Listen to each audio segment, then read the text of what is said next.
እሺ በስመ አብ ወወልድ ወመንፈስ ቅዱስ አሐዱ አምላክ አሜን። የተወደዳችሁ ልጅ ሰዎች እናታችን የመምላክ የሌሊት አምላክ የአስራት በኩራጆች የቅዱሳን መላእክት የጻድቃን የሰማዕታት ወዳጆች ሁሉ የሰላምታ እንደምን አላችሁ? አሜን። የእግዚአብሔር አምላካችን ስም የተመሰገነ ይሁን። አትለይምና ከልጇ ከወዳጇ ከአምላካችን የእናቱ የእናታችን የቤታችን የቅድስት ድንግል ማርያም ስም የተመሰገነ ይሁን። እንኳን አደረሳችሁ። አሁን ስንክሳሩ ሲነበብ ነበር። በዛም ደግሞ ወዲያውም የቅዱስ ገብርኤል በዓል ነው። ወርሃዊ መታሰቢያ በዓል ነው። ለእርሱ እንኳን አደረሳችሁ። ስለዚህ ዛሬ እግዚአብሔር አምላክ በወደደ እግዚአብሔር አምላክ በፈቀደ መጠን የጀመርነውን የምስጢረ ሥላሴ ትምህርታችንን እንቀጥላለን። ስለዚህ ዛሬ ባለፈው የጀመርነውን የምስጢረ ሥላሴ ትምህርት ስንቀጥል ሶስተኛው ክፍል ነው ዛሬ የሚሆነው። መጀመሪያ ላይ መግቢያውን በኋላ የአካል ሶስትነትን አይተን ነበር። ዛሬ ስለ ባህሪ አንድነት፣ ስለ ባህሪ፣ ስለ ፈቃድ፣ አገዛዝ፣ ስልጣን ወሰወሰ ስለ እነዚህ ነገሮች አንድነት ነው የምናነሳው። ከዛ የመጨረሻው ክፍል ቀጣይ ሳምንት የምናነሳው የሚሆነው ስለ በተለያየ ዘመን በምስጢረ ሥላሴ ላይ ስለተነሱ መናፍቃን እና ስለ ምንፍቅናቸው እና ስለ ቤተክርስቲያን መልስ ነው። የሚቀጥለው ሳምንት ትምህርት በጣም ሰፊ ነው የሚሆነው፣ ግን መጥነን እኛ ለትምህርት የሚያስፈልጉንን ዋና ዋናዎቹን እና ቅደም ተከተላቸውን ይዘን እንሄዳለን ማለት ነው። ስለዚህ ዛሬ በዋናነት የምናነሳው ስለ ባህሪ ነው። ቅደም ተከተሉ ምንድነው የሚሆነው? ያው ስለ ባህሪ ስናነሳ በዋናነት ከአካል ነው መጀመር ያለብን። ባለፈው ሳምንት ከተማርነው ትምህርት ነው መጀመር ያለብን። ስለዚህ ትንሽ የአካልን ትምህርት እንከልሳለን ላለው ደቂቃ። ከዛ በኋላ ከአካል በኋላ ስለ ከዊን እናወራለን። ከዛ ነው ወደ ባህሪ የምንገባው። እነዚህ ነገሮች ቅደም ተከተሉ ማተር ስለሚያደርግ በኋላ እንደምናነሳው። ስለዚህ የአካልን ጉዳይ ባለፈው ያነሳነውን ትንሽ እንከልስና ከዛ ከዊን፣ ከዛ ባህሪ፣ ከዛ በኋላ ከባህሪ ጋር ተያይዞ የሚነሱ ለምሳሌ መለኮት፣ ስልጣን፣ አገዛዝ፣ ፈቃድ፣ ምክር እነዚህ ነገሮችን በኋላ እናነሳለን። ስለዚህ መጀመሪያ ከአካል ክለሳ ነው የምናነሳው። ባለፈው ስንተረጉም አካልን እኔ ባይ፣ ኋኝ፣ ቃዋሚ ብለን ተርጉመን ነበር። እኔ ባይ እኔ ብሎ መናገር የሚችል ቃዋሚ ማለት ባለመለወጥ ጸንቶ የሚኖር እንደማለት ነው። ይሄኛውን ሀሳብ ለማጠንከር ነው። አሁን ስለ ባህሪ ስናወራ እነዚህ ነገሮች መርሳት የለባቸውም። ከአካል ነው ወደ ባህሪ የምንሄደው።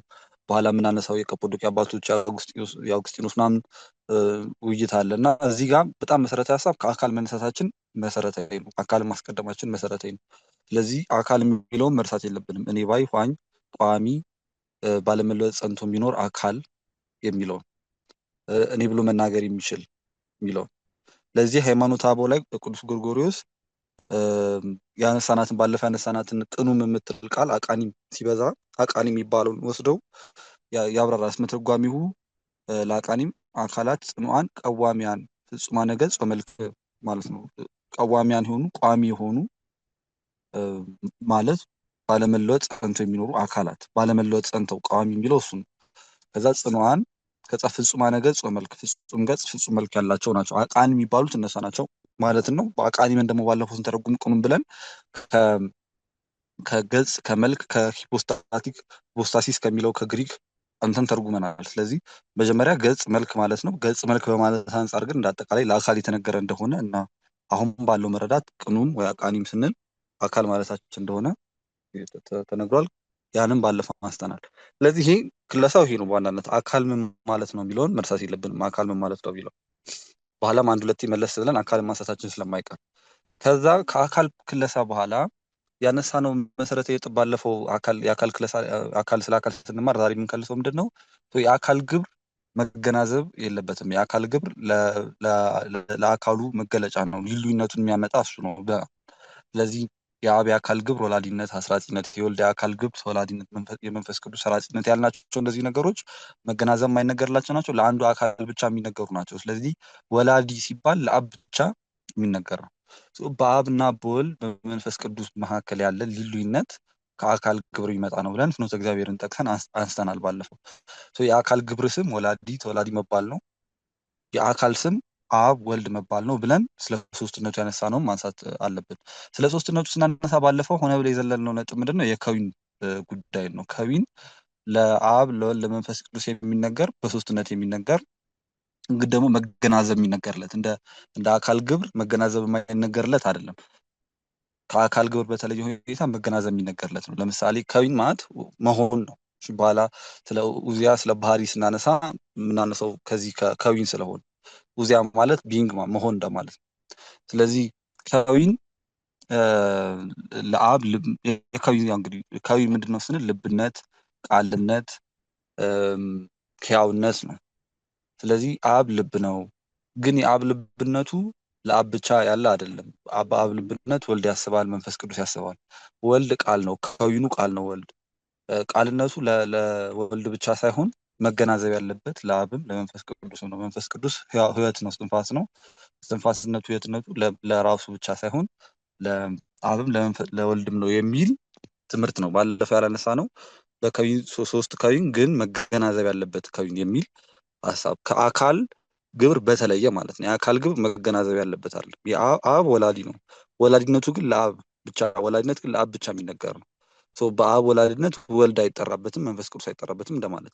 በአብ ልብነት ግን መገናዘብ ስላለው ከዊን ወልድ ያስባል፣ መንፈስ ቅዱስ ያስባል እንላለን። ይሄ ባለፈው የረሳ ነው አልረሳንም፣ ግን ያላነሳ ነው።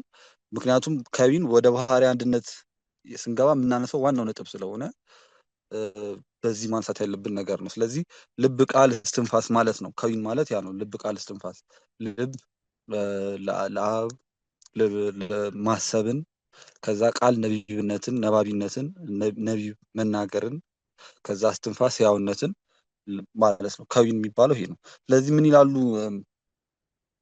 አለቃ ሀሩይዛ መጽሐፋቸው ላይ ልብ ቃል እስትንፋስ ማለት በከዊን የሚለያዩበት በህልውና የሚገናዘቡበት ነው ይላሉ። በከዊን ልብ ለአብ ነው፣ ወልድ ለመንፈስ ቅዱስ ማነው፣ ወልድ ቃል ለወልድ ነው፣ ሕያውነት ለመንፈስ ቅዱስ ነው። ግን በከዊን ቢለያዩበትም ከዊኑ ግን በህልውና የሚገናዘቡበት ስለሆነ የአብ ልብነቱ ለአብ ብቻ አይደለም ለወልድም ለመንፈስ ቅዱስ ነው ያልነው ይሄንን ነው። ስለዚህ ቺን ብትይዟት በጣም ወሳኝ ናት። በኋላ ለምናነሳው የባህሪ አንድነት በከዊን የሚለያዩበት በህልውና የሚገናዘቡበት ስለሆነ የሚገናዘቡበት ማለት መገናዘብ ማለት ያው ቀጣይ ምስጢረ ሥጋዌም ላይ ስትማሩ ወደፊት ታዩታላችሁ። የምስጢረ ሥጋዌንም ምስጢረ ሥጋዌ ላይ መገናዘብ ተዋህዶ መገናዘብ ብለን ስንፈታ መረዳዳት ምናምን ማለት አይደለም። መገናዘብ ማለት ገንዘብ ማድረግ ማለት ነው። የአንዱን አካል አንዱ ገንዘብ ያደርጋል፣ አንዱ ገንዘብ ያደርጋል እንደማለት ነው። ለምስጢረ ሥጋዌ ሲነገር የትስብእትን መለኮት ገንዘብ አደረገ፣ የመለኮትን ትስብእት ገንዘብ አደረገ። ያንን ነው መገናዘብ የሚሉት። አሁን ያንን ተዋህዶ መገናዘብ ስንል ምስጢረ ሥላሴ ላይ ያንን ቃል ስንጠቀም በጣም ጥንቃቄ የሚያስፈልገው ቃል ነው። ለምሳሌ ለምስጢረ ሥላሴ ትምህርት መገናዘብን ስንጠቀም ለአካል አንጠቀም። በአካል ቅድም እንዳልነው መገናዘብ የለም። የአካል ግብር መገናዘብ አይነገርለትም። መገናዘብ የሚነገረው ለኩነት ነው። ስለዚህ ያንን ነው መገናዘብ በህልውና የሚገናዘቡበት ሲሉ ልብነቱ የአብ ገንዘብ ብቻ አይደለም። የአብ ልብነት ለወልድም ለመንፈስ ቅዱስም ገንዘብ ይሆናቸዋል እንደማለት ነው። ስለዚህ ይሄ መገናዘቡ በከዊን የሚነገር ነው። የአካል ግብር ግን ደጋግመን አጽንኦት ሰጥተን የምናገረው መገናዘብ የሚነገርለት አይደለም። ለአካላት ለፍጹም ለሆነ ለአንዱ አካል ብቻ ለየራሳቸው የሚነገር ነው። የአብ ወላዲነት ለአብ ብቻ የሚነገር ነው። ለወልድም ለመንፈስ ቅዱስም ልክ እንደዚህ ወላዲነትና ሥላሴነት ለየብቻቸው የሚነገር ነው። እዚህ ጋር ኩነት ላይ ማሰብ ያለብን ሁለት ነጥብ አለ። አንደኛው ለእያንዳንዳቸው ለሶስት ኩነት አላቸው ማለታችንም አይደለም። ይህን ልብ ማለት ያስፈልጋል። አብ ልብ ቃል እስትንፋስ አለው እያልንም አይደለም። ያለው አንድ ልብ፣ አንድ ቃል፣ አንድ እስትንፋስ ነው። ሶስት አድርጎ ማሰብ ተገቢ አይደለም እያልን ያለ ነው። ያ አንድ ልብ ለአንዱ አካል ብቻ ግን ይሰራል። አብ ልብ ነው ስንል የአብ ልብነት ለአብ ብቻ አይደለም፣ ለወልድም ለመንፈስ ቅዱስ ነው ማለታችን ነው። የወልድ ቃልነት ለወልድ ብቻ አይደለም፣ ለአብም ለመንፈስ ቅዱስ ነው ማለታችን ነው እንጂ ወልድ ልብም እስትንፋስም ቃልም ነው ማለታችን አይደለም። ለእያንዳንዳቸው ልብ ቃል እስትንፋስ አይነገርም። ለእያንዳንዳቸው ልብ ቃል እስትንፋስ አላቸው አይባልም። ከዊን ለእያንዳንዱ ሶስት አይነገርም። ሶስት ከዊን አለ፣ ያ የሚገናዘብ ከዊን ነው የሚባለው። ሁለተኛው ደግሞ ለእያንዳንዳቸው አካላት ባህሪ ያላቸውም አይባልም። ይሄ በኋላ በቀጣይ ሳምንት የምናነሳው የዮሐንስ ታቃቢ ምንፍቅና ስናነሳ በደንብ እናነሳዋለን። እግዚአብሔር መለኮት አምላክ እና የሚሉት የባህሪ መነገሮች ለአካል ግብር ቃላት አይነገሩም። ለአካል ግብር ቃላት የማይነገሩበት ዋናው ምክንያት ምንድን ነው? ወላዲ መለኮት ተወላጅ መለኮት የማንልበት መሰረታዊ ምክንያት ምንድን ነው? የአካል ግብር መገናዘብ የማይነገርለት ስለሆነ ነው። ስለዚህ እያንዳንዱ አካል እያንዳንዳቸው ባህሪ ያላቸው የሚል ትምህርት በኋላ ዮሐንስ ታቃቢ ወደ መጣው ሶስት መለኮት ዘጠኝ መለኮት ወደሚል የምንፍቅና ትምህርት የሚመራ ስለሆነ ቀጣይ ሳምንት በደንብ እናነሳዋለን። ዮሐንስ ታቃቢ ምንፍቅና ያው ፍኖተ እግዚአብሔር ለዮሐንስ ታቃቢያን የተሰጠ መልስ ነው። ለዘጠኝ መለኮት ባዮች የተሰጠ መልስ ነው። እሱን መመልከትም ይቻላል። ግን ቀጣይ ሳምንት በደንብ እናነሳለን። ይህም ትክክለኛ አነጋገር አይደለም። ለእያንዳንዱ ባህሪ ያላቸው ለእያንዳንዱ አካል ባህሪ ያላቸው አንልም። ለእያንዳንዳቸው አካላት ልብ፣ ቃል፣ እስትንፋስ አላቸውም አንልም። አንድ ልብ፣ አንድ ቃል፣ አንድ እስትንፋስ። ግን ይሄ ልብ፣ ቃል፣ እስትንፋስ ይገናዘባል ማለታችንን ያጠይቃል። ስለዚህ ለከዊን የምናነሳው እነዚህን 3 ነጥቦች ነው። ከዊን ሶስት ነው። በከዊን የሚለያዩበት ነው። ልብ፣ ቃል፣ እስትንፋስ ብለን አብ፣ ልብ፣ ወልድ፣ ቃል፣ መንፈስ ቅዱስ እስትንፋስ ብለን ከዛ እነዚህ ግን በከዊን የተለያዩት በህልውና የሚገናዘቡበት ነው ማለትን ያመጣል። አሁን ከዊንን ከጨረስን ወዲህና አካልን ከከለስን ወዲህ ወደ ባህሪ መግባት እንችላለን። ወደ ባህሪ ስንገባ ባለፈው ያነሳ ነው የአካል ትርጉም አለ። አካል እኔ ባይ ዋኝ ቅድም ከልሰነዋል። ይህንን ቋሚ እኔ ብሎ መናገር የሚችል ብለናል። ማን ነው? መልአከ ብርሃን አድማሱ ጀንበሬ ደግሞ ባህሪን የአካል መገለጫ የሆነ ይሉታል። የአካል መገለጫ የሆነ ይላሉ። ስለዚህ በመልአከ ብርሃን አድማሱ ጀንበሬ በተለይ ለሚስጥረ ሥጋዌ ነው ይህን በደንብ የሚያስተምሩት አካልና ባህሪን። በኋላ ለሚስጥረ ሥላሴ እንዴት እንደምንወስድ እናያለን። ግን አካል ባለበት ሁሌ ባህሪ መኖር አለበት። አካልን ባህሪ ገልጿል እንደማለት ነው። ስለዚህ እንደዛ ብሎ ያስቀምጣሉ። አካል እኔ ባይ ኋኙ ነው። ያ እኔ ባይ ኋኝ ቀዋሚው የሚገለጥበት ባህሪ አለ ነው። በጣም ደካማ በሆነ ምሳሌ ብንገልጸው የሰው ልጅ ከአራቱ ባህሪያተ ሥጋ ተገኘ እንላለን። ከአራቱ ባህሪያተ ሥጋ ተገኘ ስንል 4 ባህሪ ያለው ማለት እንዳሉ ያው ግልጽ ነው የምታውቁ ስለሆነ። ግን ባህሪው እንዴት ነው ያለ እንደሆነ 4ቱ ባህሪያተ ሥጋ የተሻለ ያብራራሉ እንጂ የሰውንም ባህሪ በምልአት የሚያውቅ ባህሪ በምልአት የሚታወቅ ነገር አይደለም። የእግዚአብሔር ባህሪ፣ የሰውን ባህሪ፣ የፍጥረታቱን ባህሪ በምልአት የሚታወቅ ነገር አለ። እንዳጠቃላይ ደግሞ ባለፈው ባነሳ ነው መረዳት መጀመሪያ ላይ ትዛችሁ ከሆነ መግቢያ ላይ በምልአት ማወቅ የሚባል ነገር ለሰው ልጅ አልተሰጠም፣ ትርጉም አይሰጥም በምልአት ማወቅ የሚባል ነገር። ስለዚህ ያው ባህሪ ስንል የሚገለጥበትን መግለጻችን ነው። እሳትነት፣ ይሄ ሙቀት፣ ቆሪርነት፣ ውሃ ያልነው ቀዝቃዛነት፣ እስትንፋስ ነፋስ ያልነው፣ መሬት ያልነው አፈርነት፣ እነዚህ ነገሮች ናቸው ባህሪያተ ሥጋ ተብሎ የሚገልጹት ባህሪያት። ስለዚህ ከአራቱ ባህሪያት የመጣ ነው እንጂ 4 ባህሪያት ያሉት ነው ማለት አይደለም። አንድ ባህሪ ነው ሰው ልጅ አለ። ልክ እንደዛ አስቡት። የሆነ አካል አለ፣ የአካል የሚገለጥበት ባህሪ አለ። በኋላ ይሄንን ትምህርት የምስጢረ ሥጋዌ የተነገረውን ይሄ አካል ባለበት ሁሉ ባህሪ ያለ የሚለውን ትምህርት ለምስጢረ ሥላሴ ሲያመጡት ነው እነ ዮሐንስ አቃቤ የተሳሳቱት። እዛም ላይ ፍኖተ እግዚአብሔርም ላይ አለቃ ኅሩይ ያንን ለማረም ነው የሚሞክሩት። ትክክለኛው አነጋገር እንዴት ነው የሚለውን እሱንም ቀጣይ ሳምንት የምናነሳው ነው። የመናፍቃኑን ጉዳይ ስናነሳ ግን ዋናው ትርጉም ምንድን ነው? አካል አለ፣ ከዛ ባህሪ አለ። አካል አለ፣ ባህሪ አለ። ይሄ በመሰረታዊነት ቴስቲክ በእግዚአብሔር እናምናለን የሚያሰኘን አንድ ነጥብ ነው። ምክንያቱም ፍልስፍና ለምሳሌ አንድ እውነት አለ ብሎ ያምናል። ለምሳሌ ፕላቶኒክ የሆነውን ፍልስፍና ብንመለከት ደዋን ቢሉት አለ አንድያ የሚባል ይሄ ከሁሉ በላይ የሆነ ምንጭ የሆነ አካል፣ የሁሉም ማስገኝ የሆነ አካል። ቀጣይ ሳምንት ስለ መናፍቃኑ ስናነሳ የአብዛኞቹ መናፍቃን ምንጭ ማችን ላይ የፕላቶኒክ በተለይ የፕላቶኒክ የሐዲስ አፍላጦን ትምህርት ነው። ለዚህ ይሄ ፕላቶኒክ የሆነው ሀሳብ አለ። ፕላቶኒክ ከሆነ ሀሳብ በአጠቃላይ ከፍልስፍናውም በፍልስፍናው ካለው እውነት፣ ምክንያቱም ፍልስፍናም ዓላማው እውነትን ማግኘት ስለሆነ የእኛን እውነት የሚለየው የእኛ እውነት አካላዊ መሆኑ ነው። ይሄ አካልና ባህሪ የሚለው ሀሳብ በጣም ወሳኝ ነው። አካልና ባህሪ የሚለው ሀሳብ ወሳኝ ነው። እነሱ ደዋን ሲሉ አካላዊ አድርገው አያስቡትም። አንዳንድ ሴክቶች አሉ በእርግጥ አካላዊ የሆነ ደዋን የሚያስቡ፣ እሱ ውስጥ አንገባም። ግን ዋናው ነጥብ ምንድን ነው? ከፍልስፍናው የሚለየን ሃይማኖት የሚያሰኘን ክርስትናው በእውነት ያምናል። ይሄ እውነት ግን አካላዊ ነው። አካላዊ ነው ማለት የሚጨበጥ የሚዳሰስ ነው ማለት እንዳልሆነ ልትረዱ ይገባል። አካሉ ረቂቅ ነው ወዘተ፣ ግን አካላዊ ነው። ዝርው አይደለም እንደማለት ነው። ዝርው አይደለም እንደማለት ልክ አሁን ክርስቶስን ቃል ስንል አሁን ዮሐንስ ወንጌል ምዕራፍ 1 ይተረጉማሉ። በመጀመሪያ ቃል ነበር ሲል ቃል 2 አይነት ነው። አካላዊ ቃል አለ፣ አካላዊ ያልሆነ ቃል አለ።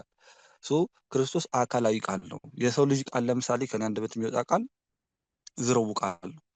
ልክ እንደዛ አይደለም፣ አካላዊ ነው ማለትን ያመጣል። ስለዚህ በጊዜው ፐርሰናል ጋር ነው የሚሉት። ፐርሰናል ማለት የግል ጋር ማለት እንዳልሆነ ያው ትረዳላችሁ። ቴዎሎጂካል ቃሉ ፐርሰናል ማለት አካል ማለት ነው። አካላዊ አምላክ ማለት ነው። አካላዊ የሚያሰኘው ይሄ አካልና ባህሪ ትምህርት ነው። ስለዚህ አካልና ባህሪን ዲፋይን ማድረጋችን በጣም ወሳኝ ነው። ምን ይላሉ አለቃ ኅሩይ አሁን መጽሐፋቸው ላይ ለሥላሴ በግብር የሚጠሩባት ባህሪ የምትባል አሐቲ ጠባይ አለቻቸው።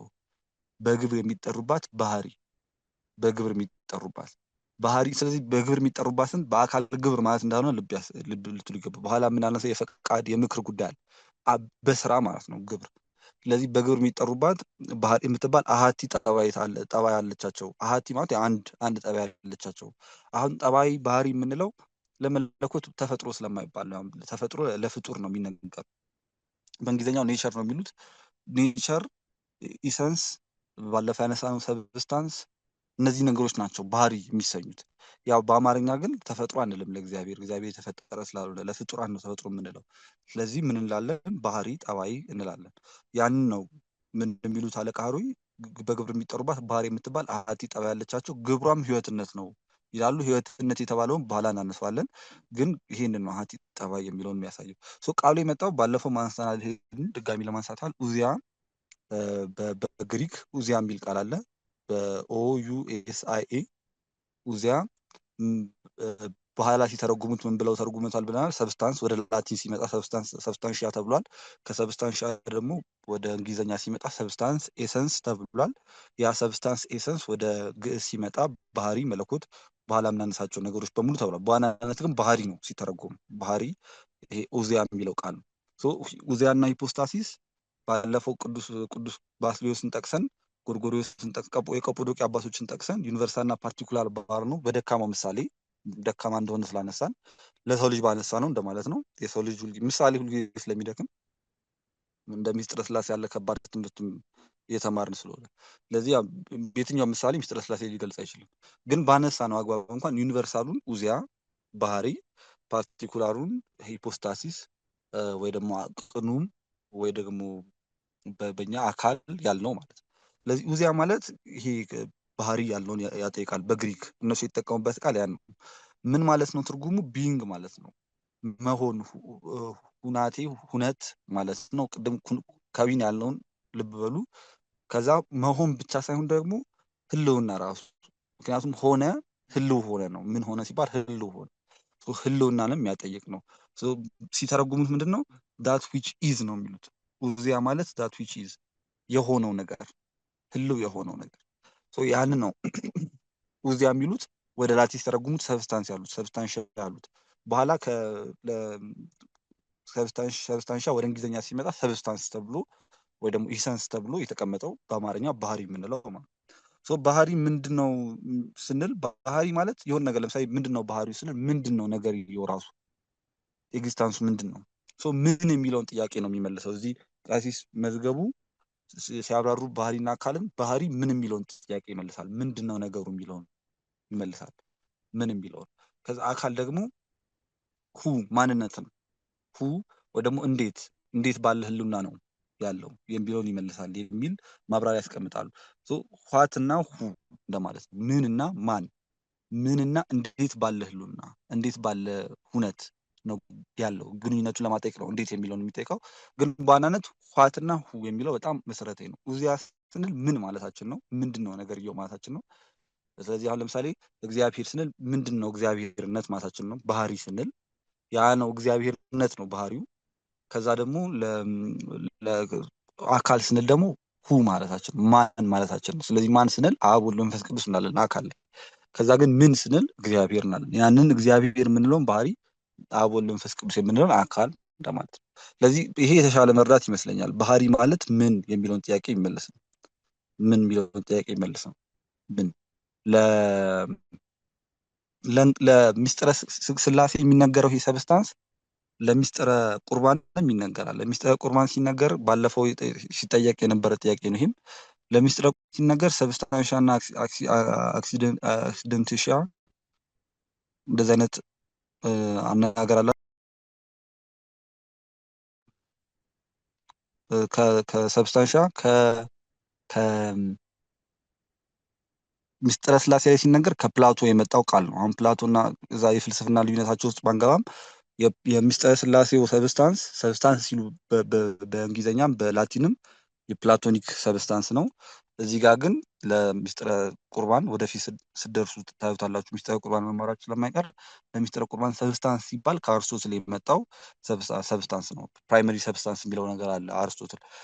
እዛ ውስጥ አንገባም። ግን ነጥቡ ምንድነው? ይሄ የፕላቶ ሰብስታንስ ፕላቶ አይዲያሊስቲክ ስለሆነ አርስቶትል ደግሞ ተማሪው ማቴሪያሊስቲክ ስለሆነ የተለያዩ ናቸው ሁለቱ ሰብስታንሶች። ስለዚህ ሚስጥረ ስላሴ ላይ ሰብስታንስ ስንል እና ሚስጥረ ቁርባን ላይ ሰብስታንስ ስንል አንድ አይነት ነገሮች አይደሉም። ምክንያቱም የሚስጥረ ስላሴው ከፕላቶ የመጣ ነው። ቁሳዊ ነገርን አያመላክትም። ቁሳዊ ነገርን አያመላክትም። ፕላቶ ሪልም ኦፍ ፎርምስን ምናምን ስለሚቀበል፣ አርስቶትል ግን ያው ቁሳዊ ነው። ሪልም ኦፍ ፎርምስ የሚባል ነገር አይቀበልም። ማቴሪያሊስቲክ ወርልድ ቪው ያለው። ሰብስታንስ ሲል ፕራይመሪ ሰብስታንስ ነው እያነሳ ያለው። ነገርየውን ራሱን ማጠየቅ ወደ ቁስ አካል ይጠጋል። የአርስቶትል ሰብስታንስ ይህ ልዩነት ግልጽ ለማድረግ ነው። ሰብስታንስ ስንል የሚስጥረ ቁርባን ላይ የምናነሳው አይነት ሰብስታንስ አይደለም። ሚስጥረ ቁርባን ላይ የምናነሳው ሰብስታንስ የሆነ ነገር ምንድን ነው የሚለው ነው፣ እውነታ እንደማለት ነው። ከዛ አክሲደንሻ ያለው ደግሞ እሱ ደግሞ ገጽታ ነው፣ የሚታየው ነገርና የሆነው ነገር እንደማለት። ለምሳሌ ለሚስጥረ ቁርባን ሲናገሩት እንዴት ነው ስናየው፣ ህብስት ነው፣ ስንዴ ከስንዴ ከመገበሪያ ስንዴ የተሰራ ህብስት ነው። አክሲደንሻ የሚባለው ያ የሚታየው ነው። ግን ደግሞ በአማን ምንድን ነው ስንል ስጋ አምላክ ነው። ያ ሰብስታንሻ የሚሉት ያንን ነው።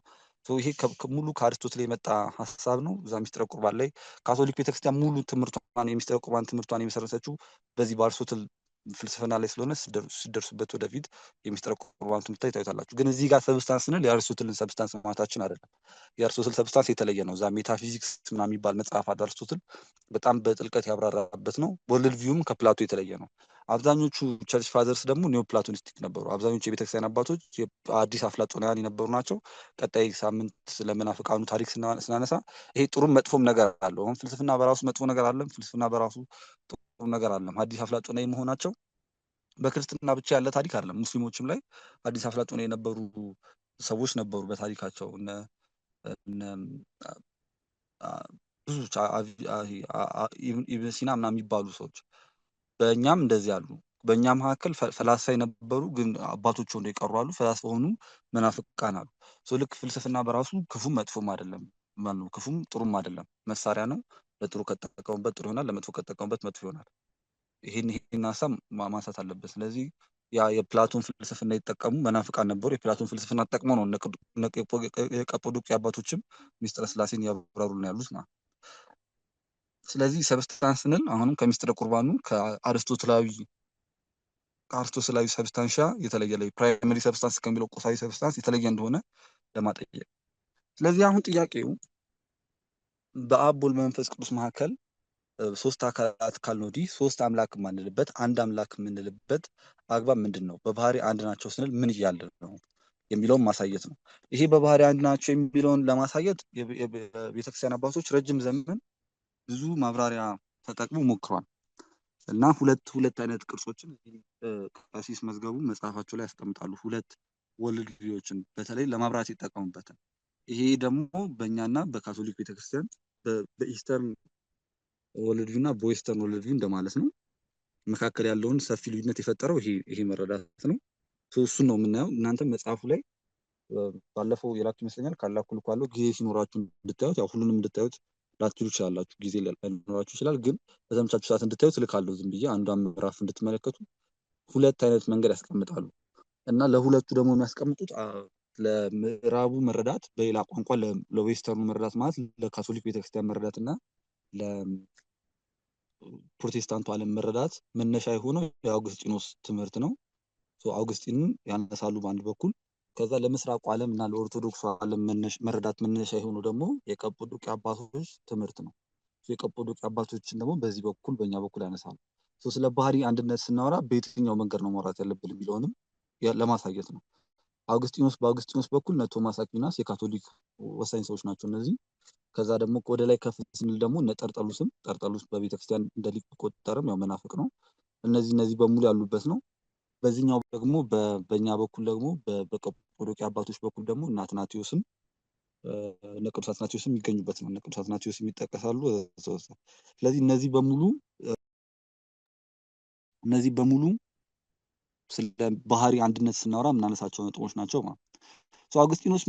የአውግስጢኖስ ሀሳብ ምንድን ነው? አሁን ያን ጊዜ የነበረው ጥያቄ ምንድን ነው? ቅድም ባለፈው እንዳነሳ ነው፣ በጊዜ ሂደት ነው ሚስጥረ ስላሴ የተብራራ የመጣው።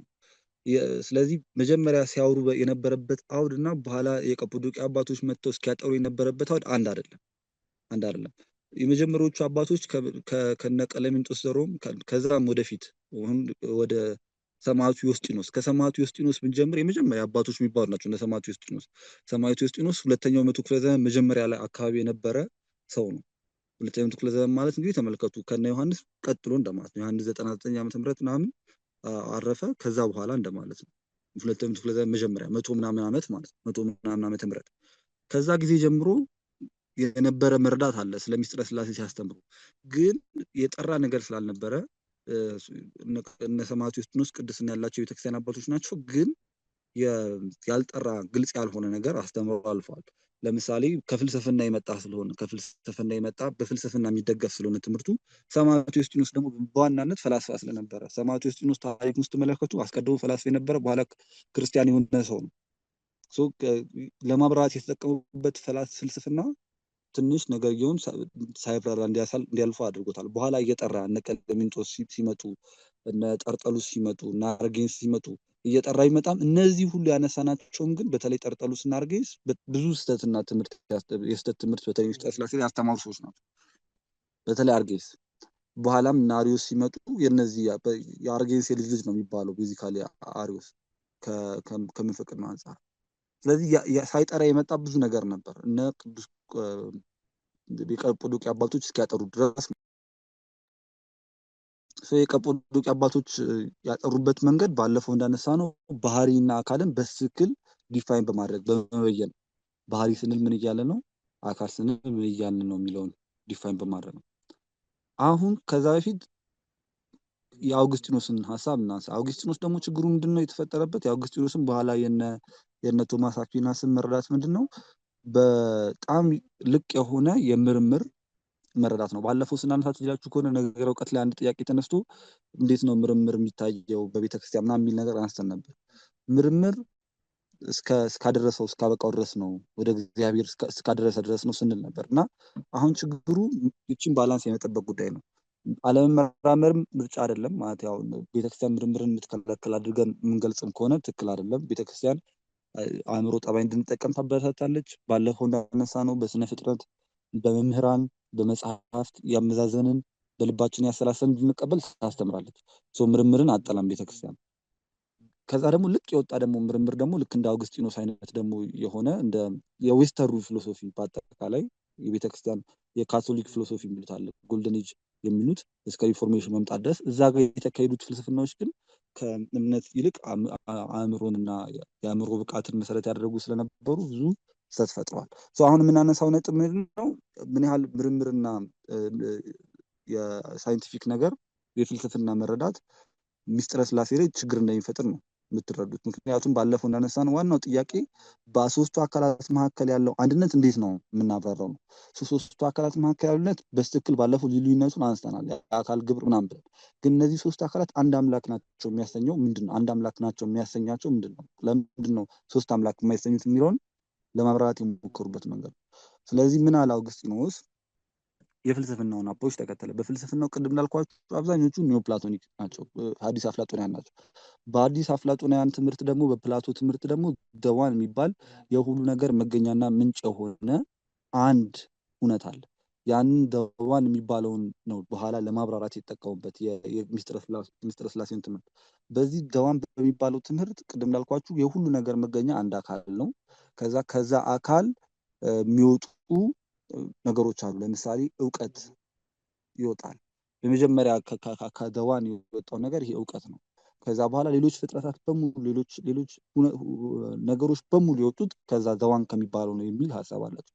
በኋላ ይሄንን ወደ ሚስጥረ ስላሴ አጠጋግተው ለመተርጎም ሲሞክሩ የተፈጠረ ስህተት አለ። እንዴት አደረጉ? ከሶስቱ አካላት መካከል ወልድን የወለደው መንፈስ ቅዱስን ያሰረጸው አብ ስለሆነ አብ አስገኝ ነው የሚል ትምህርት መጣ። ይሄ በእኛም ቤተክርስቲያን ተቀባይነት ያለው ትምህርት ነው። አብ መገኛ ነው፣ ወልድን የወለደ መንፈስ ቅዱስን ያሰረጸ አብ ነው። ይሄ ትክክለኛ ተገቢ ትምህርት ነው። በኋላ ችግሩ ምንድን ነው? ልክ ይህንን አስገኝ የሚለውን ሀሳብ የወልድን የወለደ መንፈስ ቅዱስን ያሰረጸ የሚለውን ሀሳብ ቀጥታ ከፍልስፍናው ጋር ለማጋጠም ሲሞክሩ ፍልስፍናው ያ ደዋን የሚባለው ካስገኛቸው ነገሮች ይበልጣል። ለምሳሌ የመጀመሪያ ግኝቱ ምንድነው ብለናል? እውቀት ነው ብለናል። እውቀትን እንግዲህ ለወልድ ነው የሚያያዙት ማለት ነው። በዚህ መካከል የሚፈጠር የሃይራርኪ ጉዳይ ይኖራል። እና አርጌንስ እነ ሰባሊዮስ የወደቁት ባቸው ላይ በዚህ ሀሳብ ነው። በዚህ ሀሳብ ነው። አሁንም አውግስጢኖስ ጋር ሲመጣ ምን ሆነ? ይህንን ችግር የመፍታት ሀሳብ መጣበት። ስለዚህ ምን አደረገ? ምሳሌ ፈጠረ። የፈጠረው ምሳሌ ደግሞ እንዴት ያለ ነው? በሰው መካከል ያለ እውቀት የአእምሮና የፍቅርን ጉዳይ ነው። አእምሮ የሚባል አለ። ከዚህ አእምሮ እውቀት ይፈልቃል። ከዚህ አእምሮ ፍቅርም ፈቃድም ይፈልቃል። ፍቅር ስንል ፈቃድ ማለታችን ይፈልቃል። ስለዚህ ልክ አእምሮ የሚባለውን የሁለቱ አስገኝ፣ የእውቀትና የፍቅር አስገኝ እንደማለት፣ የእውቀትና የፈቃድ እንደማለት። ከዛ ደግሞ እውቀትን ወልድ፣ ፍቅርን ደግሞ መንፈስ ቅዱስ የሚል አዲስ ትምህርት ያመጣው አውግስጢኖስ ነው። በዚህ ምን የሚል ትምህርት መጣ? ሶስቱ አካላት ከአንድ ባህሪ ተገኙ ማለት፣ በሌላ ቋንቋ ባህሪ ከአካል ይቀድማል። መጀመሪያ የአብ ባህሪ ነበረ፣ ከአብ ባህሪ ወልድ ተወለደ። የጊዜ መቃደምን አያመለክትም አውግስጢኖስም። እሺ፣ ከአብ ባህሪ ወልድ ተወለደ። ከዛ በአብና በወልድ መካከል ባለ ግንኙነት አካላዊ ህብረት ፍቅር ሆኖ መንፈስ ቅዱስ ሰረጸ የሚል ትምህርት ነው ያመጣው አውግስጢኖስ። ይህንን ትሪኒቲ የሚባል በጣም ረጅም ዓመት የፈጀበት መጽሐፉ ላይ ነው የጻፈው። ብዙዎቹ የካቶሊክ ቤተክርስቲያን ትምህርቶች የተመሰረቱት፣ የሚስጥረ ስላሴ ትምህርቶች የተመሰረቱት እዚህ መሰረታዊ ሀሳብ ላይ ነው። ምን ይቀድማል? ባህሪ ይቀድማል፣ ከዛ አካል ይከተላል የሚል ሀሳብ ማለት ነው። ስለዚህ የባህሪ አንድነቱ ለምንድን ነው ሶስቱ አካላት አንድ የሆኑት ስንል አውግስጢኖስ ሊመልስ የሚሞክረው እንዴት በማለት ነው? አንድ የሆኑት ሶስቱም አካላት ከአንድ የነገረ ህልውና ኦንቶሎጂካል መርህ የወጡ ስለሆኑ ናቸው። ስለዚህ የኦንቶሎጂካል መርህ አብ ነው። ከዛ ኦንቶሎጂካል መርህ ወልድ ተወለደ፣ መንፈስ ቅዱስ ሰረጸ የሚል ባህሪ የማስቀደም አንድ ባህሪ የማስቀደም ከዛ አካላት ሶስት አካላት ከዛ የመጡ ናቸው የሚል አንድነትን ከባህሪ በቅደም ጋር አያይዞ ለመተርጎም የሚሞክር ሀሳብ። ስለዚህ ምን እንደማለት ነው? አንድነታቸው ከአንድ ባህሪ በመገኘታቸው የሚመጣ ነው። ሶስቱ አካላት ከአንድ ባህሪ ስለተገኙ ነው አንድ የተባሉት። ያ አንድ ባህሪ መጀመሪያ ቅድም እንዳልነው ኦንቶሎጂካል መርሁ አብ ነው። ከዛ ኦንቶሎጂካል መርህ ወልድ ተወለደ። ከዛ በአብና በወልድ ግንኙነት ደግሞ መንፈስ ቅዱስ ሰረጸ የሚል ትምህርት ነው። ይሄ ብዙ ችግር ያለው ትምህርት ነው። በጣም በኋላ ብዙ ጣጣዎችን አምጥቷል። ለፊሊዮኪ ለምሳሌ አንዱ ምሳሌ ነው። ፊሊዮኪ ማለት መንፈስ ቅዱስ ከአብም ከወልድም ሰረጸ የሚል ትምህርት። ምን አይነት ሉትሷት ትንሽ ከበድ የሚል ትምህርት ምን አላቸው? አብን ፍቅር ግንኙነት አይመስላል፣ ህብረት አይመስላል። ባለፈው አብን አፍቃሪ፣ ወልድን ተፈቃሪ፣ መንፈስ ቅዱስን በአብና በወልድ መካከል ያለ ፍቅር አድርጎ የመግለጽ ይህ በሰብጀክት የማድረግ ኦብጀክት የማድረግ ከሰብጀክትነት የመውጣት አይነት ቅርጽ ያለው ስህተት አለ። በኋላ መንፈስ ቅዱስ ከአብም ከወልድም ሰርጿል እንዲሉ ያደረጋቸው ካቶሊኮችን አንዱ ይሄ ነው። ምክንያቱም ባህሪ ይቀድማል ከአካል ካል አብ ከአብ ባህሪ ወልድ ተወለደ። ከዛ በኋላ ያ ባህሪ የአብ ብቻ አይደለም የወልድም ነው። ስለዚህ መንፈስ ቅዱስ ሲመጣ ከአብም ከወልድም ነው ያሰኛል። አላ ቀደም እንዳልኳችሁ ደግሞ ግንኙነታዊ ያደርጉታል እና ወደ ኦብጀክትነት ያወሩታል መንፈስ ቅዱስ። ይሄ በጣም ብዙ ችግር ያለበት ብዙ ጣጣ የሚያስከትል ትምህርት ነው። ይሄ ሁሉ ችግር ውስጥ የገባው አውግስጢኖስ በመወለድና በመስረጽ መካከል ወልድ ተወለደ ስንልና መንፈስ ቅዱስ ሰረጸ ስንል ልዩነቱ ምንድን ነው የሚለውን ለማብራራት በሚሞክርበት ሂደት ነው።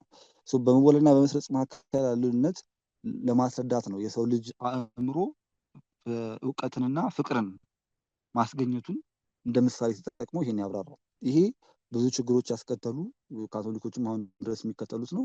ዌስተርኑ በሙሉ መረዳቱ የሚስጥረ ስላሴ መረዳቱ ባህሪ ይቀርባል፣ አካል ይከተላል። ከባህሪ ነው አካላት የመጡት የሚል ከአንድ ባህሪ ስለመጡ ነው ሶስቱ አካላት አንድ አምላክ የሚሰኙት የሚል ትምህርት ነው። አትናቴዎስ እና የቀጶዶቅያ አባቶች ግን ይህን ትምህርት በተለየ መንገድ ነው ያዩት። ከሶስቱ አካላት ነው የሚጀምሩት። ይለያል ማለት ነው። እንዴት ነው? አውግስጢኖስ ሲጀምር ቅድም እንዳልኳችሁ ፍልስፍናውን መነሻ ስላደረገ ደዋን ከሚባለው ይሄ ኦንቶሎጂካል ኮዙ ያልነው ኦንቶሎጂካል ፕሪንሲፕል ነው ካልነው ይሄ ነገረ ኑባሪያዊ ህላዊያዊ መርህ መሰረት ነው ካልነው ከዛ ከአብ መገኛነት ነው የሚጀምረው፣ ከአንዱ ባህሪ ነው የሚጀምረው። እዚህ ጋር ግን ቀጶዶቅያ አባቶች ሲጀምሩ ሶስት አካል ብለው ከሶስት አካል ከዛ በሶስቱ አካላት ባለ ህልውና ባለ መገናዘብ ቅድም እንዳልነው ለአካልና ለአካል ግብር እና ለአካል ስም የማይነገር ቢሆንም በዚህ መገናዘብ ህልውና የሚለው የተሻለ ይገልጿል ከመገናዘብ።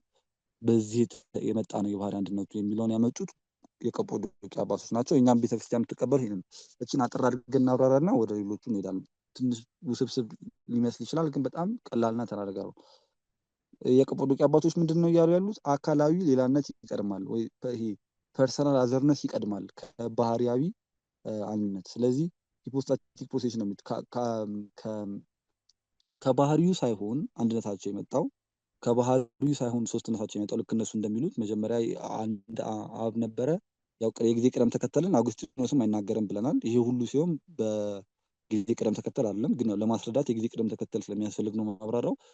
ከአብ ባህሪ ወልድ ተወለደ፣ ከአብ ባህሪ መንፈስ ቅዱስ ሰረጸ የሚል ትምህርት ሳይሆን አብ ወልድ መንፈስ ቅዱስ ሶስት አካላት አሉ።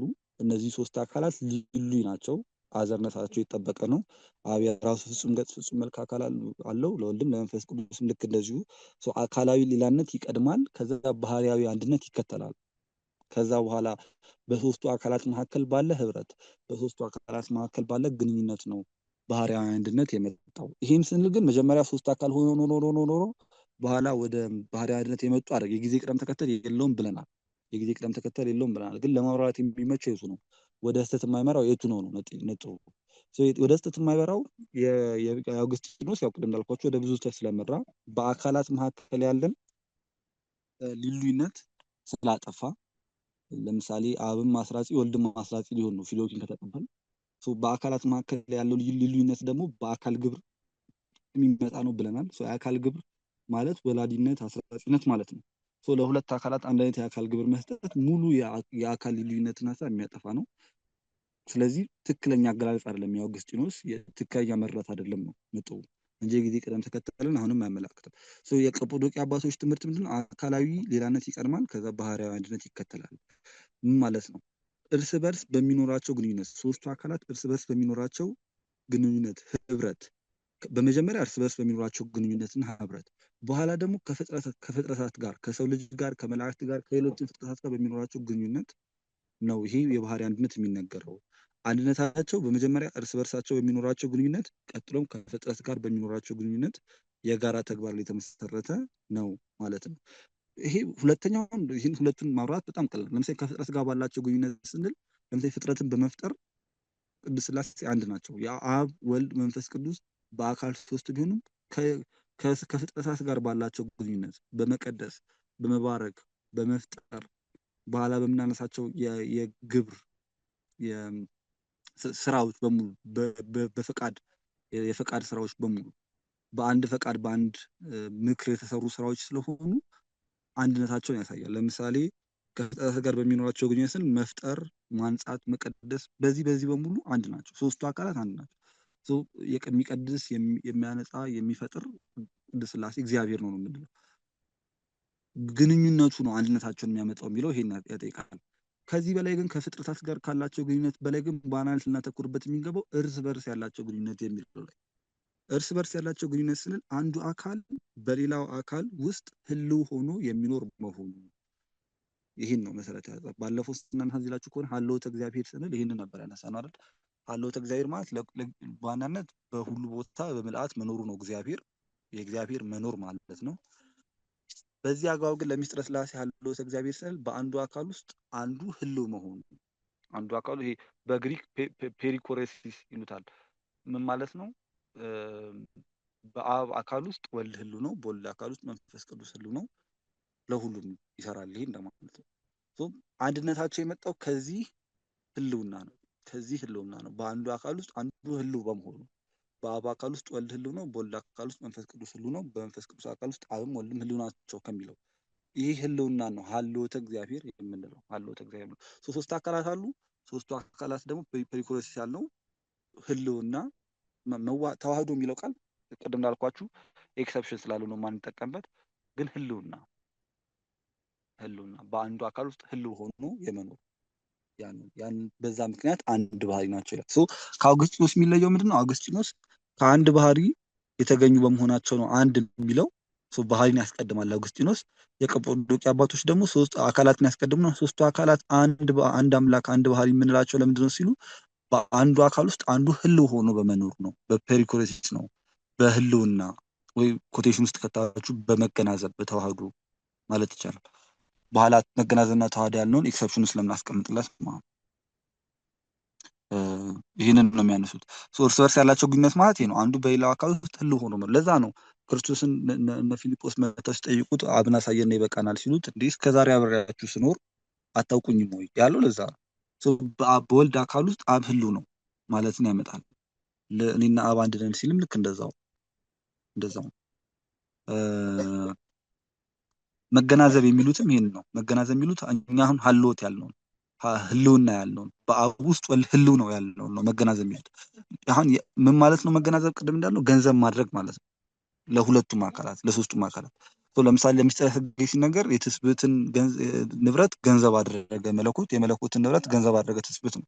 መገናዘብ በሁለቱ መንገድ ማለት። አሁን ለዚህ መገናዘብ የሚለው ትንሽ ኤክሰፕሽኑ የሚሰራው እንዴት ነው?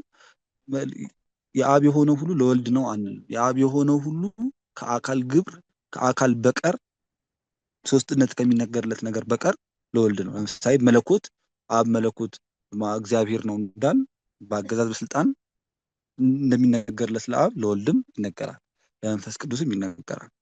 ግልጽ ነው አይደለ?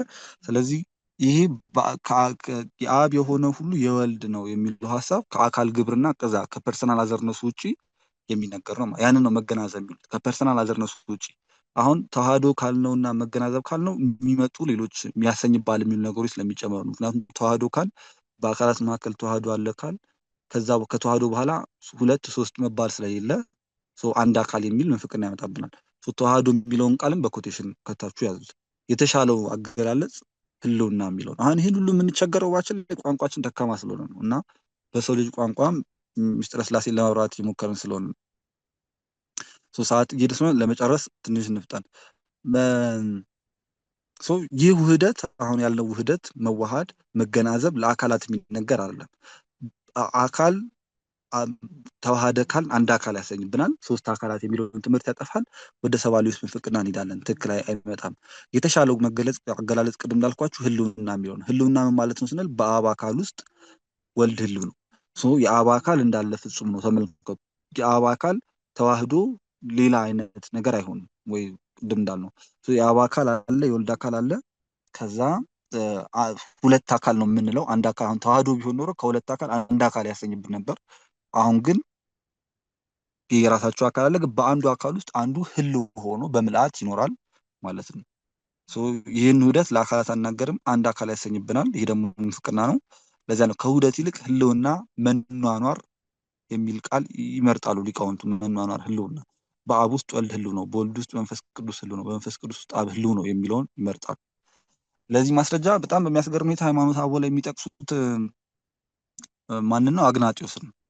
በጣም አይረኒክ ነው ስታስቡት። ምክንያቱም አግናጢዮስ ቅድም ያልነው የተረዳበት መንገድ ስህተት ነው። ግን አግናጢዮስም ይህንን ፔሪኮረሲስ የተባለውን ሀሳብ ይጠቅሳል። ምን ይላል? የሃይማኖተ አበው ላይ ነአምን ከበአብ በወልድ በመንፈስ ቅዱስ፣ አብ በወልድና በመንፈስ ቅዱስ ውስጥ ህልው እንደሆነ እናምናለን።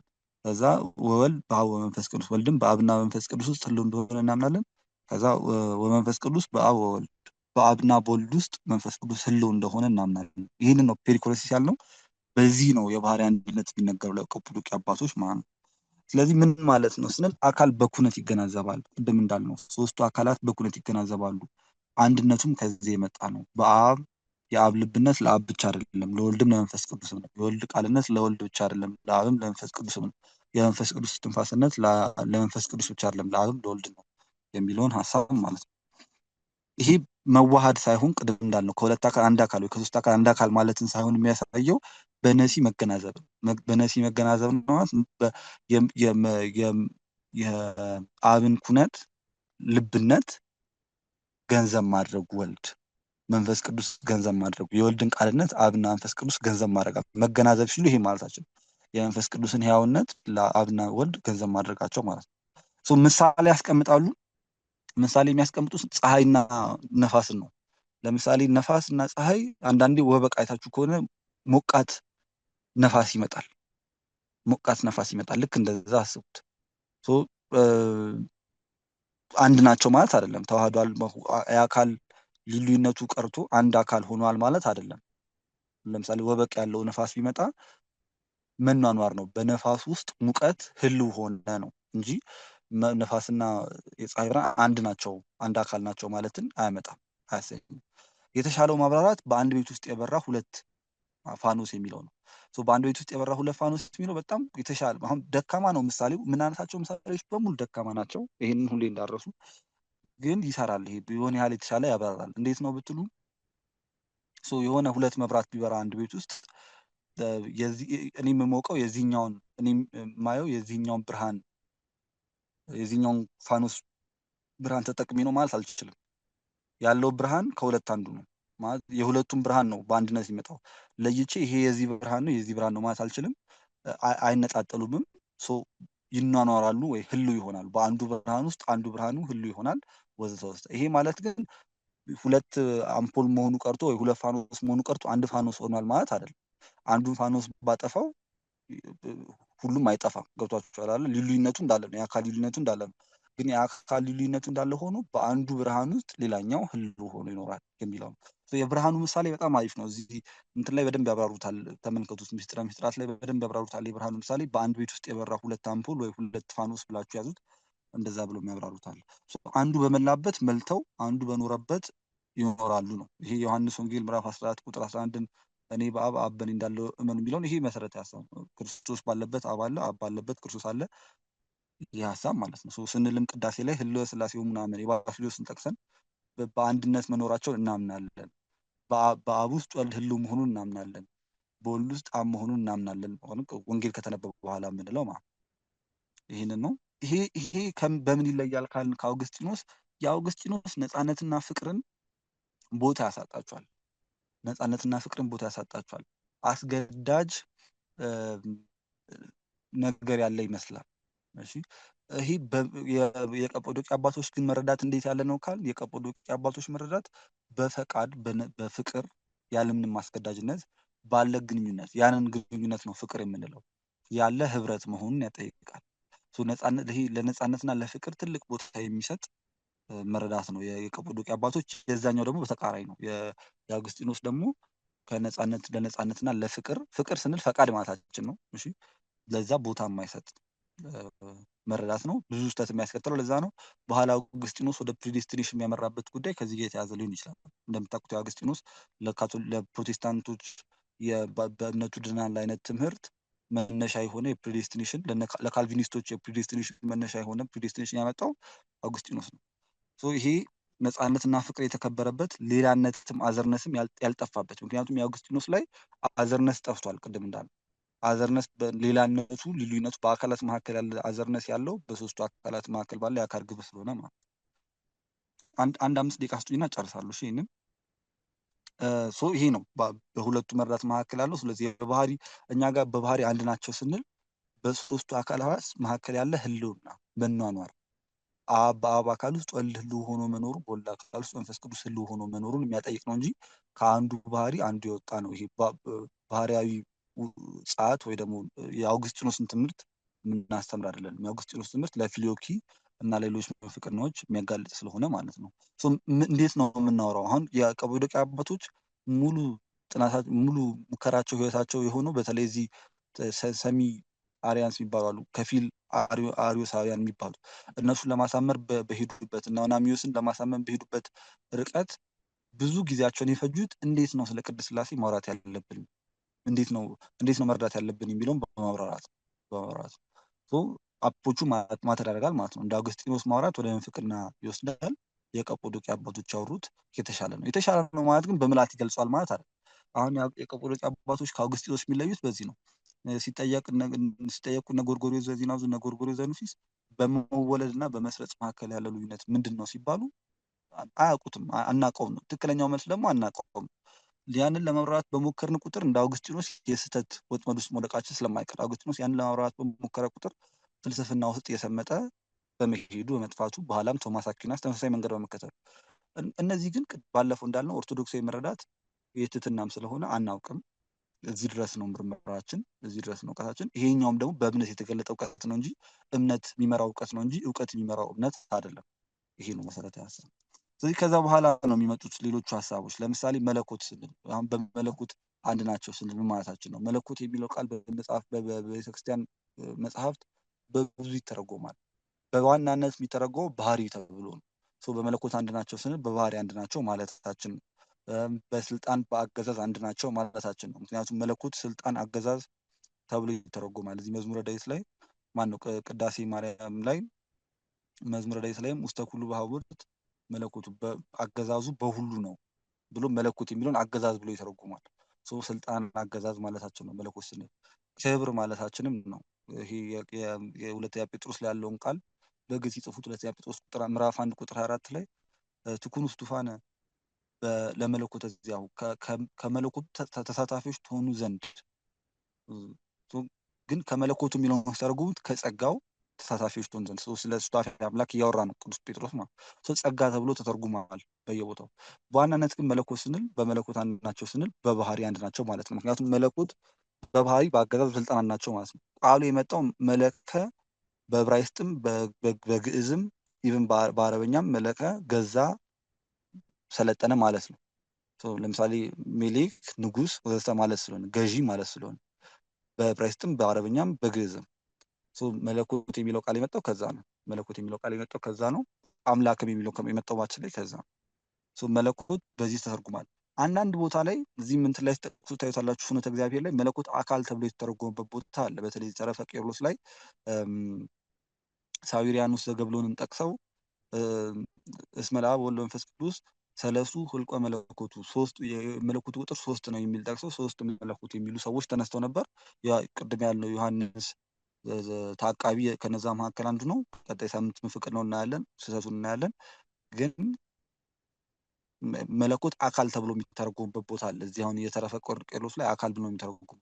ዋናው ሀሳቡ ግን ሶስቱም አካላት እግዚአብሔር ናቸው የሚለውን ማጠየቅ ነው። አንዱ አካል ከአንዱ አካል ያነሰ እግዚአብሔርነት የለውም የሚለውን ማጠየቅ ነው። በጣም ጥሩ።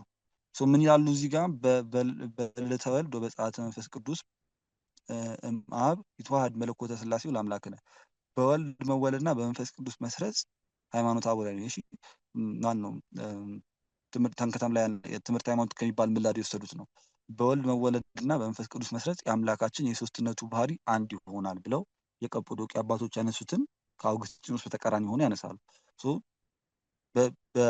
የአካሉን ያስቀድማሉ ማለት ነው ከባህሪው እንደማለት ነው። ከዛ ውጪ የአንዲት ባህሪ ግብረ ፈቃድ የሚሉት ደግሞ ሀሳብ አላቸው። ግብረ ፈቃድ ማለት ቅድም እንዳልነው ከአካል ግብር የተለየ ነው ማለት ነው። የአካል ግብር ለሶስቱ ብቻ የሚነገር ነው። ግብረ ፈቃድ ግን በአንድነት የሚሰሩት ስራ ነው። ከስላሴ ለፍጡራን የሚደረግ ነገር ከእግዚአብሔር ለፍጡራን የሚደረግ ነገር በሙሉ ግብረ ፈቃድ የሚባል ነው። በአንድነት የሚደረግ ነው። የአንድነታቸው መገለጫ ነው። ለምሳሌ አገዛዝ፣ ስልጣን፣ መንግስት፣ መፍጠር ወዘተ ወዘተ፣ መቀደስ፣ መባረክ፣ እነዚህ ነገሮች በሙሉ ግብረ ፈቃድ ያልናቸው ናቸው። ፈቃዳቸው አንድ ስለሆነ የሚደረጉ ነገሮች ናቸው። እነዚህ ለአንዱ ብቻ ተለይተው የሚነገሩ አይደሉም። ልክ እንደ አካል ግብር አይደሉም ማለት ነው። የአካል ግብር አንዱ ብቻ ተለይቶ የሚነገር ስለሆነ ለምሳሌ ገዢነት አንዱ ነው። ገዢነት አምላክነት ማን ነው? በሌላ ቋንቋ መጽሐፍ ቅዱስ ለሁሉም ለሶስቱም አካላት የሚናገረው ነው። እግዚአብሔር ገዢ ተብሏል። እግዚአብሔር አብ ወልድም ገዢ ተብሏል። መንፈስ ቅዱስም ልክ ነው። ለምሳሌ እግዚአብሔር ሰ ንጉሥ ውእቱ እምቅድመ ዓለም ሳይፈጠር በፊት ጀምሮ እግዚአብሔር ንጉሥ ነው ይላል መዝሙረ ዳዊት። ከዛ ደግሞ ወደታች ወርድና ሌላ ቦታ ደግሞ እግዚአብሔር ነግሰ ስብሐቱ ለብሰ፣ እግዚአብሔር ነገሰ ክብርንም ለበሰ ይላል። ይሄ ለመስቀል ሲነገር ነው። ለወልድ ክብር ነግሷልም ኦልሬዲ ነግሷልም። ተመልከቱ ማለት ከቅድመ ዓለም ጀምሮ ንጉስ ነበር። ከዛ ነገሰ ደግሞ ይላል እንደ አዲስ። ልክ ገዢነት፣ ንግስና፣ መንግስት ለሶስቱም አካላት የሚነገር ነው። የባህሪ አንድነታቸው ነው። ቅድም ያልነው የግብረ ፈቃድ ጉዳይ ነው። ኃይል፣ ክህል መቻል ማለት ነው። ስልጣን በአካል የሚከፈል አይደለም። በአካል የሚከፈል ሶስት ነው ካል እዛ እንትን ላይ ይላሉ ፍኖተ እግዚአብሔር ላይ በአካል የሚከፈል ነው ካል ምን ይላሉ? አእምሮ፣ ንባብ፣ ህይወት የሌለው ኃይል፣ ኪል፣ ስልጣን የለምና አእምሮም ንባብም ህይወትም ከሶስት ይከፈላል ማለት ያሰኛል። ይህም ስህተት ነው። እነዚህ ነገሮች በሙሉ ለአንድነት የሚነገሩ ናቸው። ኃይል፣ ክሂል፣ ስልጣን ለአንድነት የሚነገሩ ናቸው። ለምን ሲባል ንግበር ሰብአ በአርአያነ ነው። እንስራ፣ ሰውን እንፍጠር ነው። እንፍጠር ተመልከቱ። ስለዚህ ፈቃዳቸው አእምሮ፣ ነቢብ አንድ ነው ማለት ነው። ቅድም የኩነት መገናዘብን ያጠይቃል። ቃሉ መናገር ለወልድ የሚነገር ነው በኮይን ግን መናገሩ ለወልድ ብቻ የሚነገር አይደል። በወልድ ቃልነት አብ መንፈስ ቅዱስ የሚናገራሉ ስላል ይሄንን ለማጠየቅ ነው። ስለዚህ ኃይል ስልጣን ኪል እንደ አካል ከሶስት ይከፈላል ማለት በሶስቱ አካላት በየራሳቸው ሶስት ልብ፣ ሶስት ቃል፣ ሶስት ትንፋስ አለ ማለት ስለሆነ ስህተት ያመጣል ማለት። ስለዚህ ኃይል ኪል ስልጣን የአንድነት ቅድም ምን ነው ግብረ ፈቃድ ያልነውን የሚያሳይ ነው። ሌላ አንድ የመጨረሻ ሀሳብ ይሄን አንስተን እንጠቀላለን። አንዳንድ እዚህ ምን ይላሉ ሲናገሩ ፍኖተ እግዚአብሔር ላይ አንዳንድ ሰዎች በሚናገሩት በሶስቱ አካላት ላይ የሚገኝ ሕሊና ብቻ ነው እንጂ ህልውናም ዋህድናም የለም፣ መገናዘብ ህልውናና ተዋህዶ የለም፣ መገናዘብ አንድነትም የለም፣ አይገኝበትም ይላሉ። ምንድን ነው የሚሉት? ሕሊና ማለት እኩልነት ማለት የአብ ወልድ መንፈስ ቅዱስ መካከል በሶስቱ አካላት መካከል ሶስቱም እኩል ናቸው፣ ሕሊና ናቸው እንጂ ያ መገናዘብ ያልነው ህልውና ያልነው በአንዱ አካል ውስጥ አንዱ ህልው ሆኖ ይኖራል ያልነው የለም የሚሉ ሰዎች አሉ። ካሉ በኋላ እንዲህ ማለታቸው መጽሐፍት ስለ ሕሊና እና ስለ ህልውና ስለ ዋህድና የተናገሩትን ምስጢር አስተውሎ ባለመመልከት ነው። ሕሊና የሚነገር በአካል ላይ በሚወድቅ ምስጢር ነው። ህልውናም የሚነገር በከዊን ላይ በሚነገር ምስጢር ነው። ከዊን ማለት ልብነት፣ ቃልነት፣ እስትንፋስነት። ህልውና የሚነገር ዋህድና የሚነገር ስለ ባህሪ ነው ወይም ስለ ጠባይ የሚነገር ነው እያለ ያብራራሉ። ሕሊና ማለት ተዋህዶ ነው። ቅድም ያልነው መገናዘብ የለም እኩል ብቻ ናቸው የሚል ትምህርት ነው። አይ እኩል ብቻ ናቸው ብቻ ሳይሆን ደግሞ የምንለው እኛ ህልውናም አለ። በአንዱ አካል ውስጥ አንዱ ህልው ሆኖ ይኖራል፣ በአንዱ አካል ውስጥ አንዱ ህልው ሆኖ ይኖራል የሚለውን ለማሳየት ነው። በጣም ብዙ ነጥቦች ያነሳ ነው እና ሳላሰፋው አልቀርም። በጣም ይቅርታ አድርጉልኝ። ለዚህ ሰዓቱን ብዙ ፈጅቻለሁ አርፍጄ ገብቼ። ግን በዋናነት ሀሳቡ ይሄ ነው። ያው ጥያቄዎች ይኖሯቸዋል፣ እሱ እንቀበላለን። ያስተማረን የመከረን የአባቶቻችን አምላክ ለባህሪ ቅዱስ እግዚአብሔር ስም የተመሰገነ ይሁን። ስብሐት ለእግዚአብሔር።